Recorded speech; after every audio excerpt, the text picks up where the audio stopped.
Welcome, dear friends, to a heartwarming story about love, loss, and the unexpected twists and turns that can bring a family together.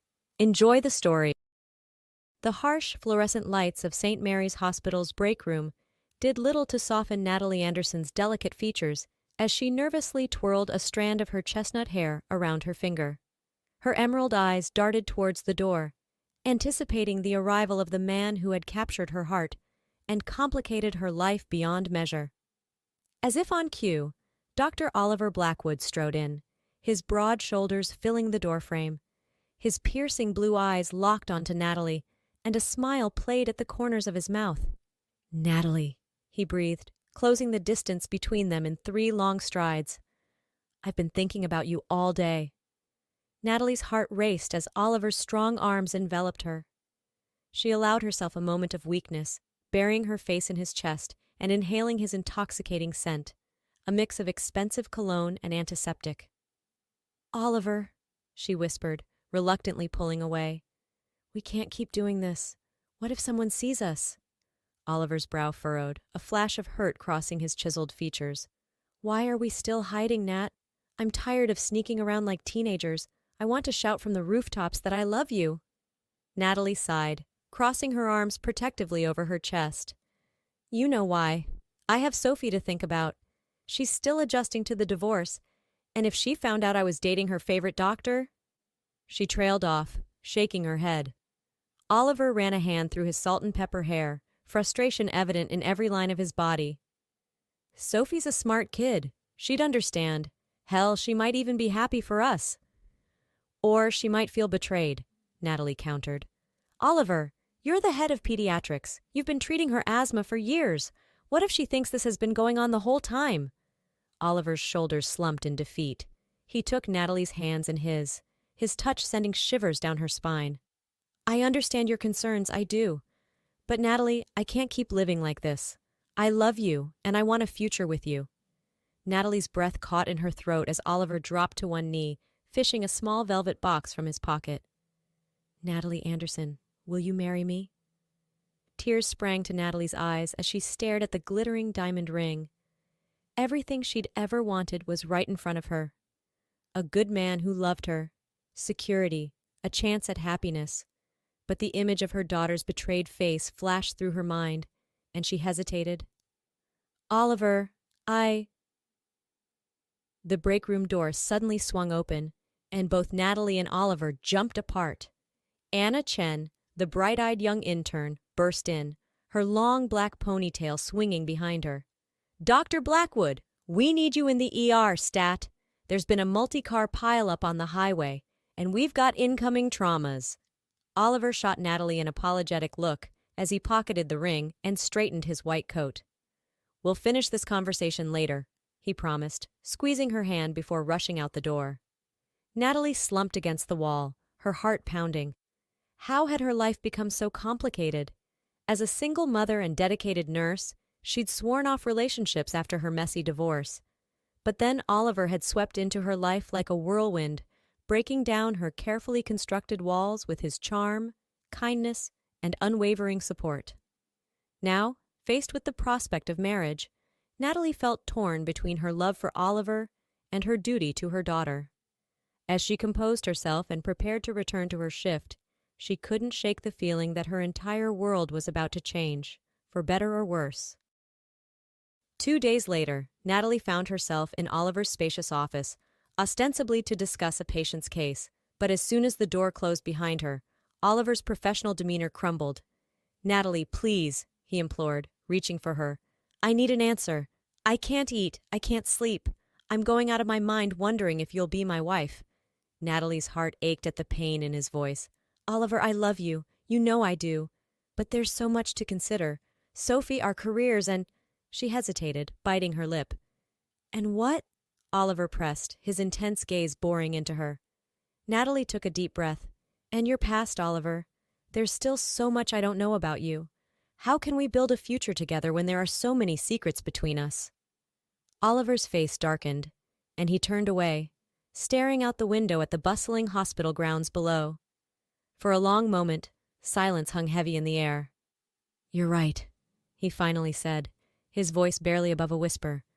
There are things in my past that I've tried to forget, things that still haunt me. Natalie approached him cautiously, placing a comforting hand on his arm. Tell me, Oliver. Whatever it is, we can face it together.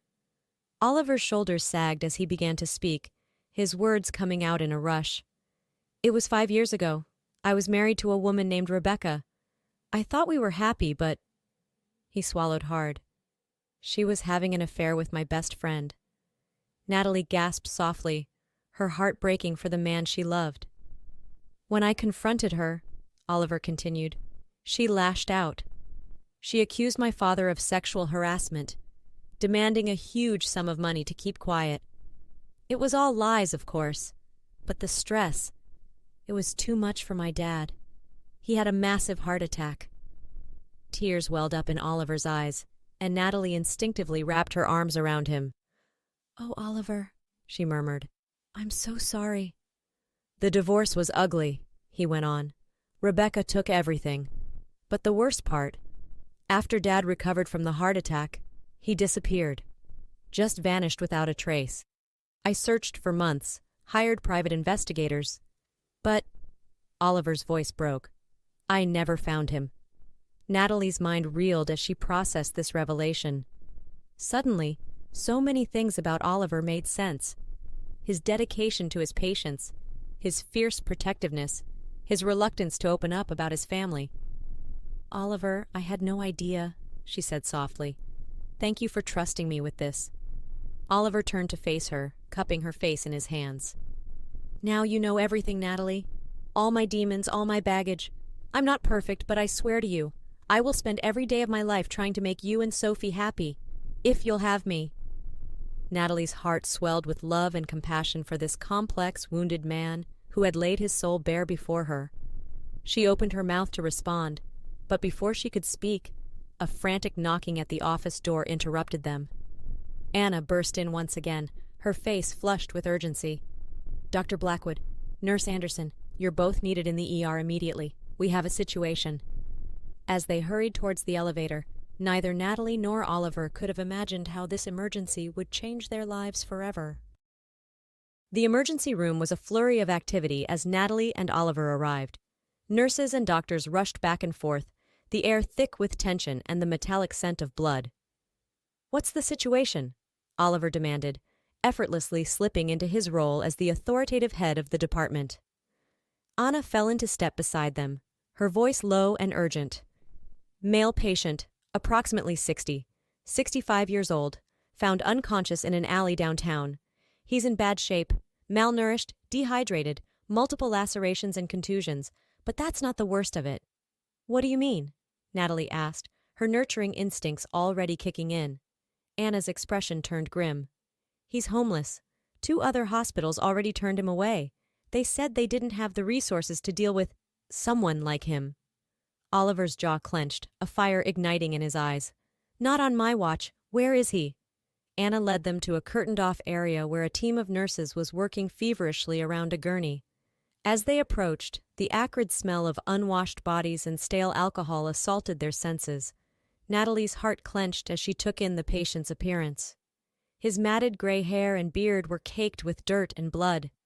His clothes, if they could be called that, were little more than tattered rags clinging to his emaciated frame. Jesus, Oliver muttered, quickly assessing the situation. All right, people, let's move. I want a full workup.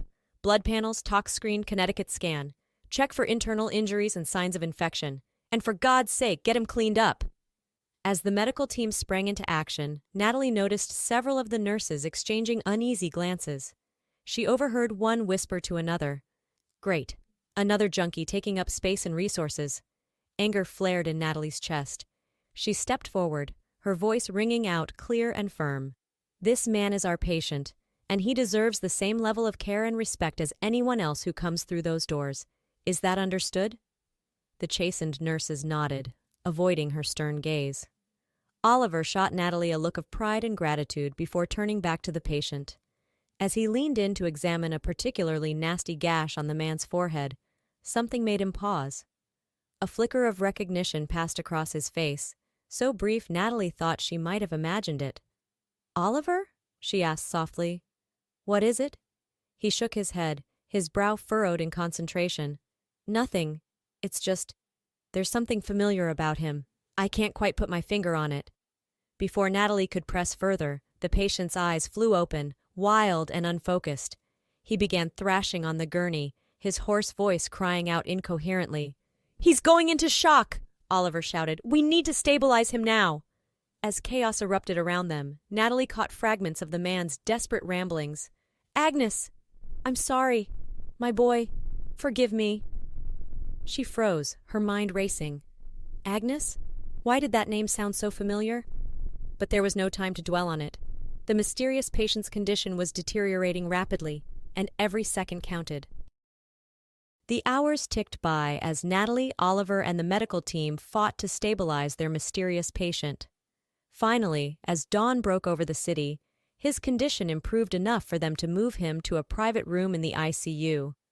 Natalie slumped against the nurse's station, exhaustion etched into every line of her face. Oliver approached, 2 steaming cups of coffee in hand. "You were amazing in there," he said softly, pressing a cup into her grateful hands. Natalie managed a weak smile. "You weren't so bad yourself, Dr. Blackwood." They sipped their coffee in companionable silence, both lost in thought about the night's events. Suddenly, Natalie remembered something that had been nagging at her. "Oliver," she began hesitantly. "When the patient was delirious, he kept mentioning a name. Agnes. Does that mean anything to you?" Oliver nearly choked on his coffee, his face draining of color. "What did you say?" Natalie's heart raced at his reaction. "Agnes. He kept apologizing to someone named Agnes. Oliver, what's wrong? You look like you've seen a ghost." Oliver set down his coffee with shaking hands, his voice barely above a whisper. "Natalie, Agnes is my name. My real name." "What?" Natalie gasped. "But I thought—" "Oliver is my middle name," he explained, running a hand through his disheveled hair. "Agnes was the name my grandfather gave me. It's Lithuanian like he was. But growing up, everyone had such a hard time with it that I started going by Oliver. Eventually, it just stuck." Natalie's mind reeled as she processed this information. "But then, how did our patient know that name? Oliver, is it possible?" Before she could finish her thought, alarms blared from the ICU. They rushed to the patient's room to find him thrashing in his bed, his eyes wide with panic. "Dad?" Oliver breathed, frozen in the doorway. Natalie's heart stopped. "Oh my God," she whispered. The patient's wild eyes locked onto Oliver, a flicker of recognition passing through them. "Agnes?" he croaked. "My boy, is it really you?" Oliver stumbled forward, tears streaming down his face. "Dad? Where have you been?" As Natalie watched the emotional reunion unfold, her nursing instincts kicked in. She gently guided Oliver to a chair by the bed, then busied herself checking the patient's vitals and adjusting his IV. "I'm so sorry, son," the older man sobbed, clutching Oliver's hand. "After the heart attack, after everything with Rebecca, I couldn't face you. I was so ashamed." "Ashamed?" Oliver choked out. "Dad, none of that was your fault. I searched for you for so long." Natalie's heart ached as she listened to their broken conversation. Years of pain, guilt, and misunderstanding poured out between father and son. "I never did those things she accused me of," Oliver's father insisted weakly. "Never. But I couldn't bear to see you hurt anymore. So I left. Thought you'd be better off without me." "How could you think that?" Oliver's voice cracked with emotion. "Dad, I needed you. I've always needed you." As the 2 men clung to each other, Natalie quietly slipped out of the room to give them privacy. She leaned against the wall outside, her mind spinning. How was it possible that after all these years, Oliver's long-lost father had ended up in their hospital, on their shift? The enormity of the situation hit her like a tidal wave. This changed everything. For Oliver, for their relationship, for the future she'd been so unsure about just days ago. Taking a deep breath, Natalie squared her shoulders and headed for the nurse's station. There was work to be done, arrangements to be made. Whatever came next, she was determined to be there for Oliver every step of the way. In the days that followed, St. Mary's Hospital buzzed with barely contained gossip. The story of Dr. Blackwood's homeless father had spread like wildfire. each retelling more dramatic than the last. Natalie did her best to shield Oliver and his father, whose name, she learned, was Edward, from the worst of the speculation. She rearranged schedules, redirected nosy visitors, and fiercely guarded their privacy. A week after Edward's admission, Natalie found herself in his room, checking his vitals as Oliver dozed in a chair nearby.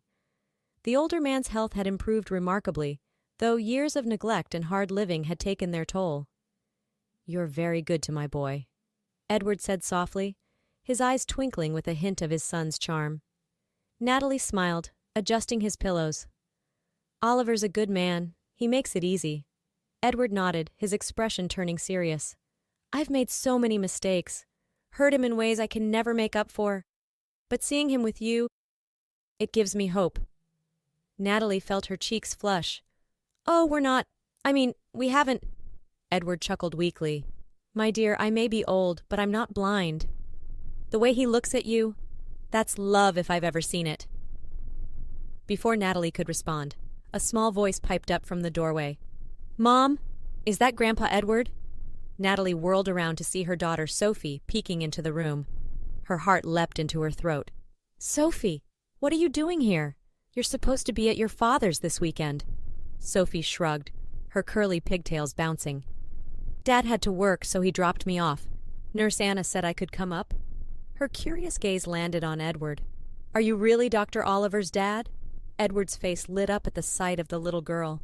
"Indeed I am, young lady. And who might you be?" "I'm Sophie," she declared, marching into the room with all the confidence of her 8 years. "Dr. Oliver's my doctor. He makes my asthma better." As Sophie chatted animatedly with Edward, Oliver stirred in his chair. His eyes widened as he took in the scene before him. "Sophie?" he said, his voice thick with sleep. "What's going on?" Natalie moved to his side, speaking low. "I'm so sorry, Oliver. I didn't know she was coming. I can take her home if—" Oliver silenced her with a gentle squeeze of her hand. "No, it's okay. Look at them." Natalie turned to see Sophie perched on the edge of Edward's bed, giggling as the older man regaled her with a story from Oliver's childhood. "And then," Edward was saying, his eyes twinkling, "little Ollie decided he was going to perform surgery on his stuffed bear, used his mother's best scissors to open up the poor thing's belly and stuff it full of cotton balls." Sophie dissolved into peals of laughter. "Did you get in trouble, Dr. Oliver?" Oliver chuckled, moving to sit on the bed. "Oh, you bet I did. But that's when my parents knew I was destined to be a doctor." As Natalie watched the three of them together, Oliver, his father, and her daughter, something shifted inside her. The fears and doubts that had plagued her seemed to melt away. This, she realized, was what family looked like. Messy, complicated, but full of love and second chances. Later that evening, as they walked Sophie to Natalie's car, Oliver pulled her aside. "Natalie," he began, his voice thick with emotion, "seeing you with my father, with Sophie, I know things have been complicated between us, but I've never been more certain of anything in my life." He dropped to one knee, pulling out the ring he'd offered her weeks ago. "I'm asking you again. Will you marry me? Will you help me build a family, with all of us?" Tears sprang to Natalie's eyes as she looked at the man before her, the man who had been her colleague, her friend, her lover, and now, she realized, her future. With a heart full of love and hope, she gave him the answer she'd been too afraid to give before. "Yes," she whispered, pulling him to his feet and into a passionate kiss. "Yes, I'll marry you, Oliver Agnes Blackwood." As they embraced, Sophie's excited squeal pierced the air. "Does this mean I'm getting a new dad and a grandpa?" Laughing through her tears, Natalie scooped up her daughter. "It sure does, sweetheart. It sure does." Weeks later, Natalie stood in front of a full-length mirror, hardly recognizing the radiant bride reflected back at her. Sophie danced around her in a flower girl dress, while Anna, now a close friend, made last-minute adjustments to Natalie's veil. "You look like a princess, Mom," Sophie exclaimed. Natalie smiled, her eyes misting over. "Thank you, sweetie. Are you ready for your big job today?" Sophie nodded solemnly. "I've been practicing my flower throwing all week." A knock at the door interrupted them, Edward poked his head in, looking dapper in a tailored suit. Is the bride ready? It's almost time. Natalie took a deep breath, smoothing down her dress. I'm ready. As the wedding march began to play, Natalie took Edward's arm. He'd made remarkable progress in his rehabilitation and had insisted on walking her down the aisle. Thank you, she whispered as they prepared to enter the church. For everything. Edward patted her hand, his eyes shining with unshed tears. No, my dear, thank you for giving my son and me a second chance at family. The doors swung open, and Natalie caught sight of Oliver waiting for her at the altar. His face lit up with a joy so pure it took her breath away. As she walked towards her future, Natalie's heart swelled with love and gratitude. Life had thrown them all some cruel curveballs, but somehow, against all odds, they had found their way to each other. And as Oliver took her hand, ready to pledge their lives to one another, Natalie knew that this was just the beginning of their greatest adventure yet.